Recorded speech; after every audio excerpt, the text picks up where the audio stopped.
Hello and welcome back. I'm afraid this week's haul is going to be a really short and sweet haul because it's a Hopkins off week, and then I had some technical difficulties with the film I got from University of Baltimore, and I'll probably get that from another library and share it with you then. So it's going to be short and sweet, but I got some really good films that I'm very eager to share with you.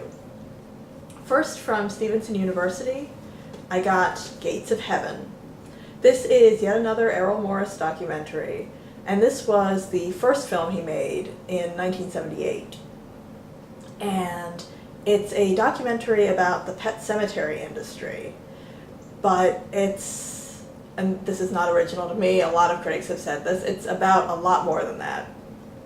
And what was funny to me was, back in the late 60s and early 70s, there was a filmmaker named Paul Morrissey who did a series of films for Andy Warhol's production company. And these were fiction films, not documentaries. And they were called Trash, Flesh, and Heat. And Heat happens to be one of my all-time favorite movies. It's, I know I'm going off topic here, but bear with me. It's a sort of updated version of Sunset Boulevard, starring Sylvia Miles and Joe D'Alessandro, along with Andrea Feldman and Pat Ast, all of whom give just fearless performances. And it's really sort of oddball funny. A lot of the dialogue is kind of improvised. And it stands out in my mind as being this great film that's sort of about the Vietnam War without being at all explicitly about the Vietnam War. But anyway, so I love those kinds of films with just these characters who aren't necessarily really sympathetic, but are really interesting, and kind of this kooky, improvised dialogue. And this film, although it's a documentary and nonfiction, reminded me a lot of those Paul Morrissey films. They were just really, had the same kind of sensibility. You think the people in the film inspire your sympathy in a way, even though they seem to be kind of unsympathetic people sometimes.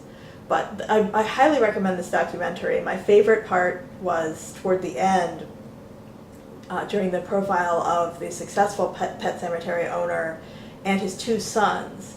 And the older son is a former insurance agent who burned out and has come back to join the family business. And remember, this was made in the late 70s, so he has this kind of crazy corporate speak mixed with self-actualization kind of vocabulary that he keeps throwing in.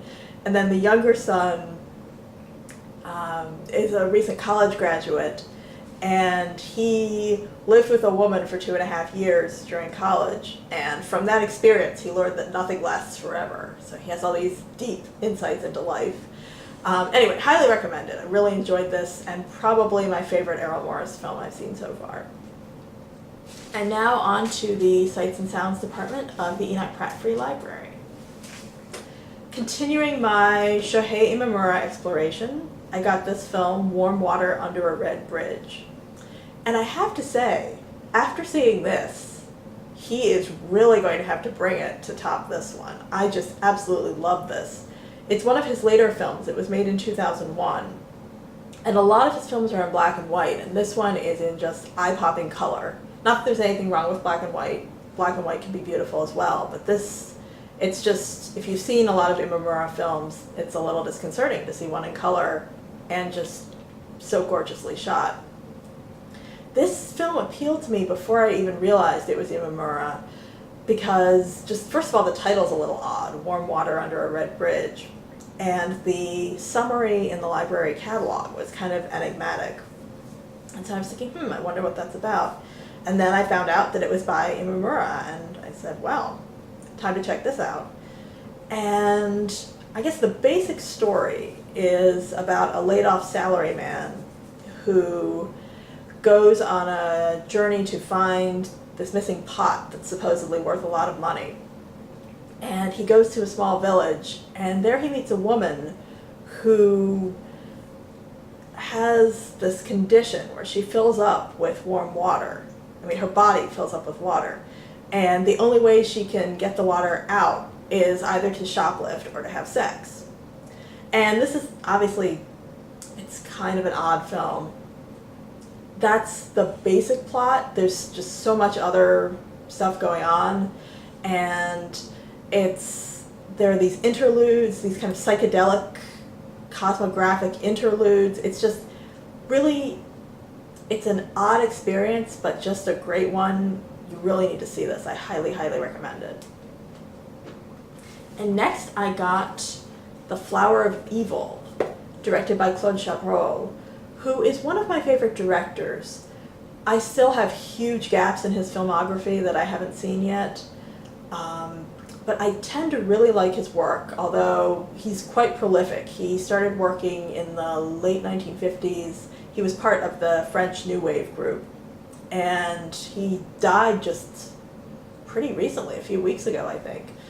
And he was working up until his death. So someone who's so prolific obviously is going to put out a fair amount of Drek, but I've really enjoyed most of the films of his I've seen. He tends to work in sort of a neo-noir vein, but not all the time. He does a lot of kind of different types of films. This one is in sort of his dark political comedy vein. It's definitely a crime film. There's a crime that's been committed, but it's also focused very much on political corruption and corruption within families, which are themes he works with pretty frequently. I would compare this one to his film Comedy of Power, which I saw pretty recently. It's another political sort of thriller. I'm about halfway through this one and I really like it so far. It's probably not one of my all-time favorites, but highly recommended. And if you've never seen a Chabrol film before and are looking for recommendations, my 4 favorites are Merci pour le chocolat, The Bridesmaid, La Cérémonie, and Les Biches. Although, as I say, he's done plenty of other films that are definitely worth your attention as well. And last but not least, as you may recall, last week I checked out the first disc of a British crime series called Cracker, and I was really hoping it was going to be good. I'd heard wonderful things about it, and it turned out to be really, really good. So good, in fact, that I came back for more. This is episode 2, which is called To Say I Love You. And if you've made it this far, thanks for watching, and I hope you'll join me for my next video.